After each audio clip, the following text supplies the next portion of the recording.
받아주시오 은혜를 온전히 받을지어다. 너희가 순종하는 자식처럼 전에 알지 못할 때에 따르던 너희 사역을 본받지 말고 오직 너희를 부르신 거룩한 이처럼 너희도 모든 행실에 거룩한 자가 되라.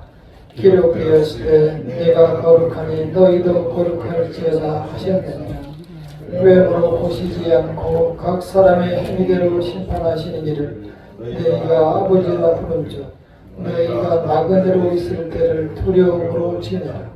너희가 알거니와 너희 조상이 물려준 헛된 행실에서 대속함을 받은 것은 은이나 금같이 없어질 것으로 된 것이 아니요 오직 흠없고 참없는 어린 양 같은 그리스도의 보배로 피로 된 것이니라.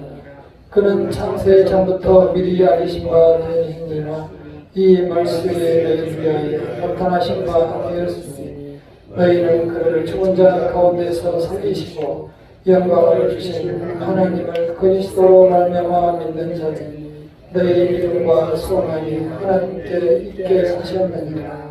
너희가 진리를 순종함으로 너희 영혼을 깨끗하게 하여 거짓이 없이 형제를 사랑하기에 이르렀으니 마음으로 뜨겁게 서로 사랑하라. 너희가 거듭난 것은 썩어질 씨로 된 것이 아니요 썩지 아니할 씨로 된 것이니 살아있고 항상 있는 하나님의 말씀으로 되었느니라. 그러므로 모든 육체는 불과 같고 그 모든 영광은 불의 꽃과 같으니 풀은 마르고 꽃은 떨어지되 오직 주의 말씀은 세세토록 있도다 하였으니 너희에게 전한 복음이 곧 이 말씀이니라. 하나님의 성령께서 함께 하시기를 간절히 축원합니다. 우리가 기억하는 사도 베드로는 어부 출신인데다가 배움도 없었고 또한 보시다시피 과격하고 다혈질인 그러한 사람으로 알고 있습니다. 실제 감정의 기복이 심했습니다. 그가 그리스도를 만나기 전까지는 인간적으로 매우 부족한 사람임에 틀림없었던 것 같습니다. 그는 예수님 앞에서 고백했습니다. 주는 그리스도시요 하나님 살아계신 하나님의 아들이십니다. 이렇게 자신의 입으로 고백하고도 또 쉽게 고개 돌려 외면하고 바다 위로 걸었음에도 불구하고 높은 바다의 파도를 보고 다시 두려워서 물에 빠지기도 했습니다.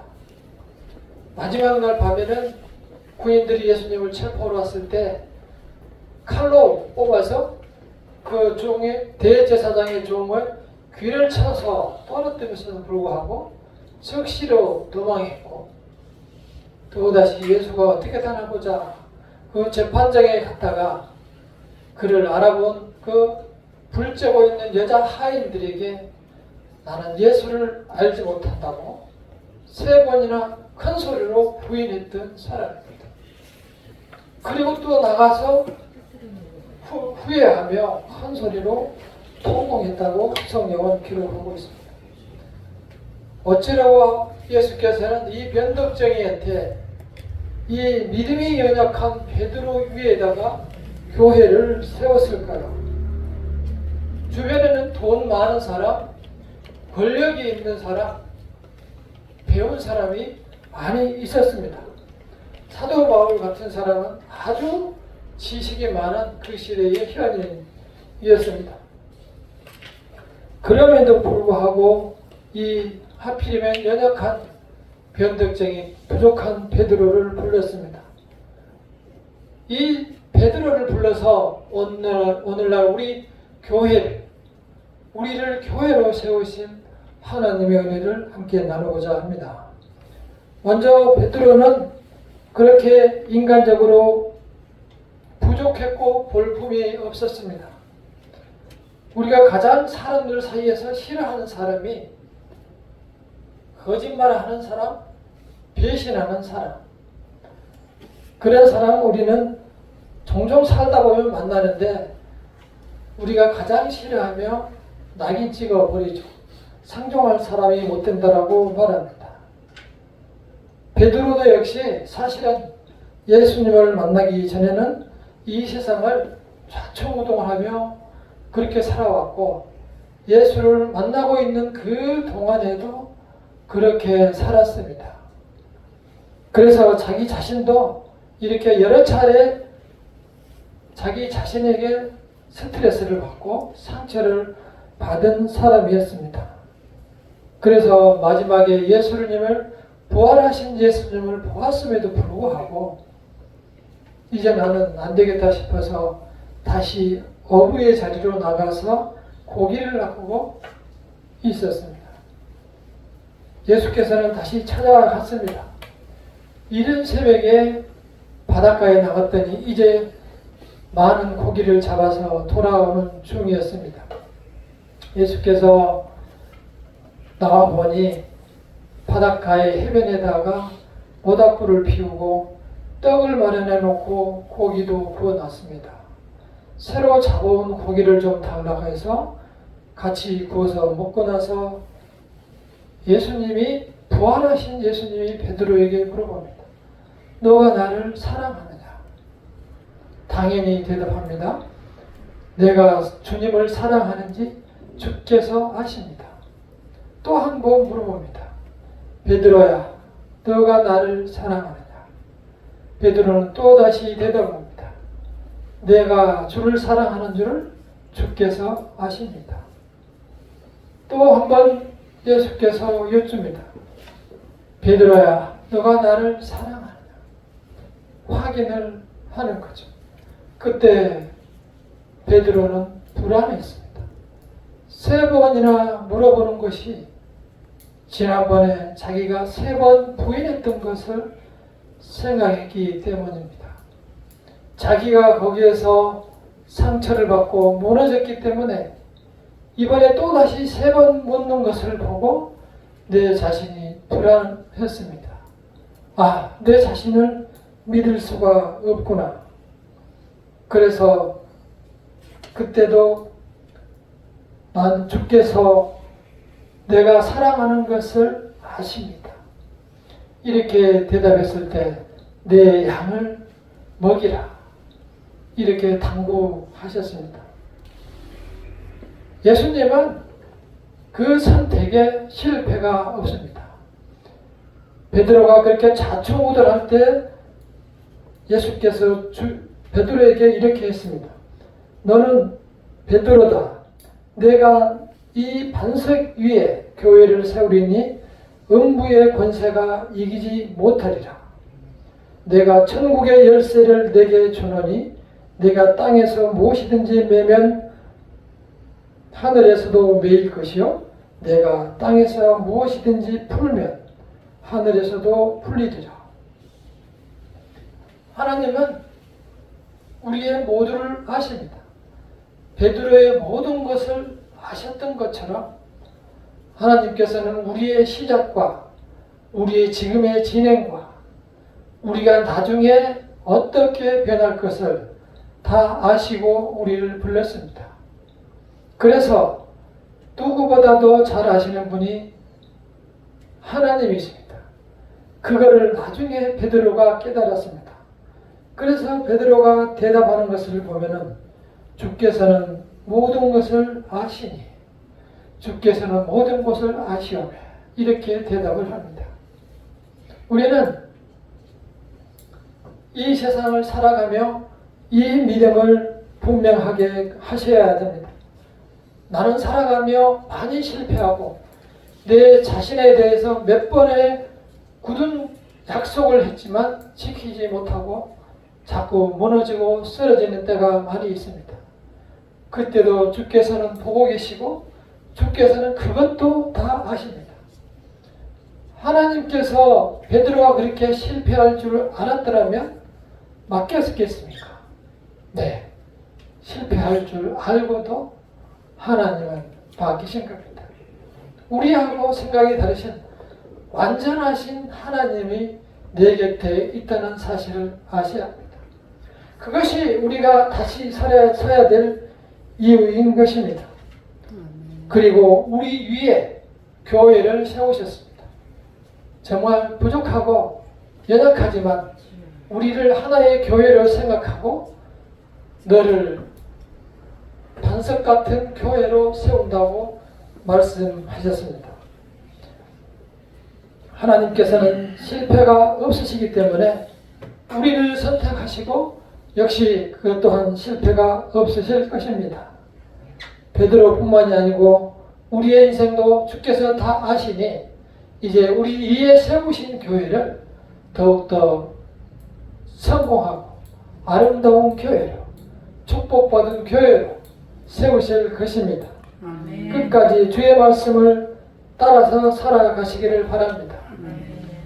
베드로가 마지막 실패한 후에 일어서서 베드로는 다시 그물을 집어던지고 예수님을 따라갔습니다.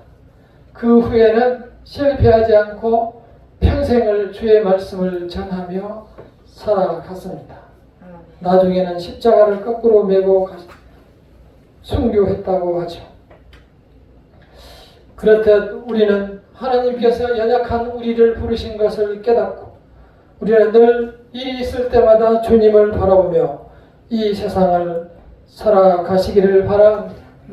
주님과 동행한다는 사실을 꼭 우리가 놓치셔서는 안 되겠습니다. 두 번째, 우리에게 거룩하라고 하셨습니다. 16절을 다 같이 읽어보겠습니다. 16절 시작. 기록되었을 때 내가 거룩하니 너희도 거룩할지어다. 거룩하라. 전과 같이 살지 말고 전과 같이 정욕에 묶여서 살지 말고 이제는 달리 살아라. 전에는 세상에서 따라가는 방식대로 살아갔으나 이제는 거룩하게 살아라. 거룩하게 산다는 것이 무엇입니까? 우리는 거룩하게 산다는 것을 그냥 하나님의 자녀로 구별되게 살아간다는 것만 생각하는데 이 본래의 뜻은 우리가 결혼식 할 때 선서 혼인 서약을 합니다. 검은 머리가 팥불이 되도록 신랑만 사랑하겠냐? 신부만 사랑하겠냐? 이 거룩하다는 말은 한 사람만 오로지 한 사람만 바라보고 살아간다는 것입니다. 다시 말해서 하나님께서는 하나님 외에 세상에 한눈 팔지 말라는 것입니다. 더 한 번 더 생각하자면 세상에서 우리의 마음을 뺏어갈 것이 너무 많다는 거예요. 그러니 첫째로 하나님께 마음을 두고 살아가는 거예요. 하나님이 우리한테 뭘 바라고 무엇을 우리한테 요구를 하겠어요. 하나님은 완전하신 분이기 때문에 우리가 드린 것이 마음으로 드린 것 외에 하나님께 전혀 도움이 되는 것은 없어요. 오로지 우리가 도움을 얻을 뿐이에요. 우리가 드림으로 복을 얻고 우리가 그를 바라봄으로 희망과 소망을 얻고 결국 우리가 주님을 소망을 두고 이 세상을 살아가는 것이지 우리가 무엇으로 하나님께 영광을 돌릴 만한 것이 없는 거예요. 우리는 그 사실을 깨달아야 합니다. 그러나 우리는 그러한 하나님의 기대와 달리 너무 베드로처럼 변덕스럽고 연약하기가 짝이 없습니다. 그러하지만 하나님께서 우리를 불러주셨다는 사실을 기억하고 힘있게 이 세상을 이겨나가시기를 바라겠습니다. 아멘. 우리가 이 세상을 살아가며 좀 더 가볍게 살아가는 법을 이 성경에서 또 하나 말씀해 주십니다. 이 세상을 나그네로 살아가라는 것입니다. 나그네가 누구입니까? 나그네는 갈 곳이 있는 사람이고 이 세상을 지나가는 사람이에요. 이 세상은 지나가는 사람. 인생은 나그네 길 어디에서 왔다가 어디로 가는 노래 생각이 안 납니까? 네. 최 누구죠? 최희준 가수라는 분이 그 하숙생이라는 제목으로 부른 노래예요. 그분의 노래가 생각나는 건 이것뿐이 없는 것 같아요. 안양분이에요. 안양서 국회의원까지 했어요. 안양 토안구에서. 보니까 2018년인가 돌아가신 것 같아요. 그 노래 끝에 보면은 구름이 흘러가듯 떠돌다 가는 길에 정이란 두지 말라. 미련이란 두지 말라. 교회를 다녔는지 모르겠습니다만 이 세상 사람 가수도 인생을 알고 있었어요. 인생은 낙인의 길. 성경에서 오늘 분명하게 말씀합니다. 너희는 이 세상에서 나그네다. 이 세상을 지나가면 목적지에 도달하게 된다. 우리는 이 세상에서 살아가기가 너무 힘듭니다. 왜냐하면 나는 이 세상 사람으로 세상의 최종 목적지로 알고 살아가기 때문에 이 세상이 힘들어요. 지나가는 나그네가 세상에서 나 이렇게 힘들다라고 하는 거 봤어요? 아니에요. 이 세상이 내가 사는 마지막 종착지라고 생각하기 때문에 우리가 이 세상이 힘든 거예요. 이 바쁜 와중에 어젯밤에 상가집회를 다녀왔습니다. 90이 되셔서 갑자기 몸이 아파서 쓰러지셔서 입원을 한 2주 했는데 그게 이제 완전히 일어나지 못한 상태가 돼서 자녀들이 모셔야 되는 그런 상황이 됩니다. 서로 힘들어 했었어요. 그래서 저한테 전화까지 해서 어떻게 해야 하느냐고. 근데 갑자기 이렇게 돌아가셨어요. 어제 가보니까 표정들이 너무 밝아요, 자녀들이. 어쩐 일이고. 이 얘기를 가만히 들어보니 서로 이제 네가 무엇이니 내가 무엇이니 하는 얘기를 어머님이 들으신 것 같다. 안타깝잖아요. 그게 무슨 얘기겠어요? 그런데 그러한 사실을 보고 자녀들은 너무 가벼운 거예요. 문제가 해결이 됐잖아요. 자녀들은 이 세상이 최종 목적이기 때문에 그 고통에서 해방시켜줘서 좋다라고 생각을 하는 거예요. 물론 이별의 아픔이 컸겠죠. 사람이 그런데 그렇게 연약한 거예요. 자식들이라도. 만약에 또다시 이 길을 지나서 끝에서 우리가 다시 만난다고 생각했으면 그렇게 보내지 못하죠. 우리가 살아가는 세상이 그렇게 즐겁고 살만한 세상이에요. 저는 지난 주간에 또 한 번 육신이 참 피곤하고 힘든 날이었어요. 한 주간이 이렇게 힘든 걸 처음 본 것 같아요. 태어나서 처음으로 이 교통사고를 한번 당했어요. 삼중추돌 사고가 고속도로 입구에서 났는데 석순 IC에 가면은 서울에서 들어오는 길하고 안양에서 들어오는 길하고 두 개가 합류되면서 돌아서 고속도로로 들어가는데 이 두 개가 한꺼번에 들어오면서 돌아서 가기 때문에 길을 하는데 두 개가 동시에 들어오면 교통량이 2배로 늘어나는 동시에 속도는 반으로 줄어들잖아요. 그걸 우리가 명심해야 돼요. 저도 그걸 생각지도 않고 달리는 속도로 들어갔어요. 저는 운전을 잘하기 때문에 탁 들어가서 딱 속도를 줄이면서 탁 들어갔는데 잠시 후에 쿵 하더니 저의 차까지 박았어요. 그래서 서서히 이끌어서 옆으로 내서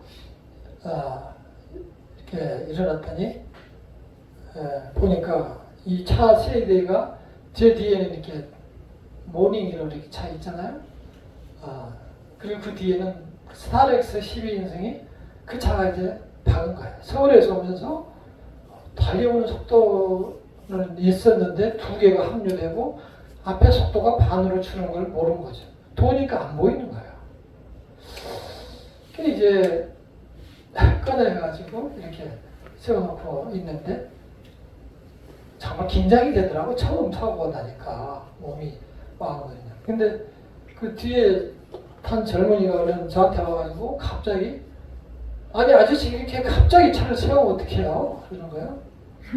아니 내 앞에 차가 이렇게 밀집이 돼 있는데 그럼 내가 가서 그 차를 받아요? 그 차를 세워야지. 앞에 차가 속도가 확 죽어 있는데 자기가 못 본 것은 생각하지 않고 저가 차를 세운 걸 원망을 하고 있어요. 가만히 제가 생각해 봤어요. 왜 그럴까? 본능적으로 자기 자신을 보호하기 위해서 그런 거예요. 책임을 저한테 넘기려고. 왜냐하면 아저씨가 속도를 줄였기 때문에. 그런데 법적으로 따지면 원래 안전거리를 100m를 확보하게 돼 있어요. 뒤에 이 차가. 100% 뒤에 차 책임이에요. 그게 생각이 났던 모양이에요. 와가지고 저한테 얘기를 하는데 무슨 소리냐. 그럼 내가 앞에다 박아야 되느냐. 그 차가 무슨 종이짝 같더라고요. 앞에 내 차를 박아서 앞에 찢어졌지. 뒤에 차가 뒤에다 찢어졌지. 차가 다 찢어버리더라고 이게. 이제 보험사에서 와서 다 처리를 이렇게 했는데요. 모든 사람들이 자기 자신에 대한 사랑이 지나칠 정도로 심각합니다. 우리는 내가 이 세상에 살아갈 동안에 그래서 늘 그렇게 지뢰처럼 깔려 있는 악한 사람들에 갇혀 살아간다는 사실을 우리가 인식하고 이 세상을 지혜롭게 살고 늘 하나님께 의지하고 살아가야 합니다. 그 바람에 차 티펜 고음은 다 갈았잖아요. 뭐 공짜로. 그래서 우리가 이 힘든 세상에서 살아갈 때 내 자신을 발견하지 못하고 우리가 세상에 살아가는 방식대로만 살아가면 늘 실망하고 나도 그것에 엮여서 하루도 편한 날이 없습니다. 지혜롭게 산다는 것은 세상에서 계산하고 세상에서 다스리는 방식, 돈과 명예와 권력, 그것으로 평가하고 그것으로 판단하는 것이 아니고 우리는 이제 세상의 정욕을 내려놓고 하나님의 말씀으로 내 자신을 판단을 하며 이 세상을 살아가야 됩니다. 우리는 너무 내가 익숙하게 세상에 살아왔고 세상에 엮여 있기 때문에 그렇게 살아야 된다는 사실 자체를 모르고 있습니다. 그래서 우리 자신을 말씀에 맞춰서 살아간다는 것입니다. 늘 힘들 때마다 시편을 읽으며 시편을 노래하며 살아가시기를 바랍니다. 복음성을 하나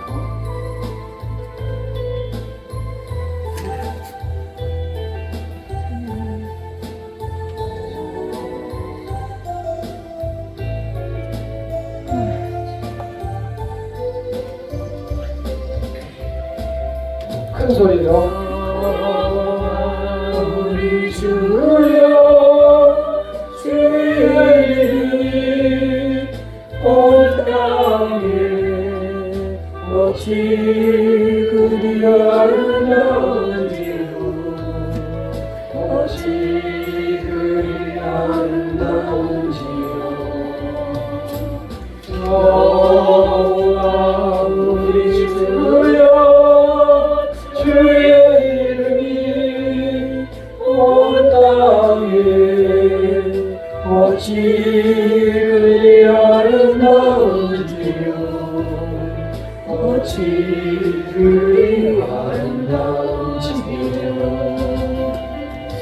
주의 손가락으로 지으신 주의 하늘과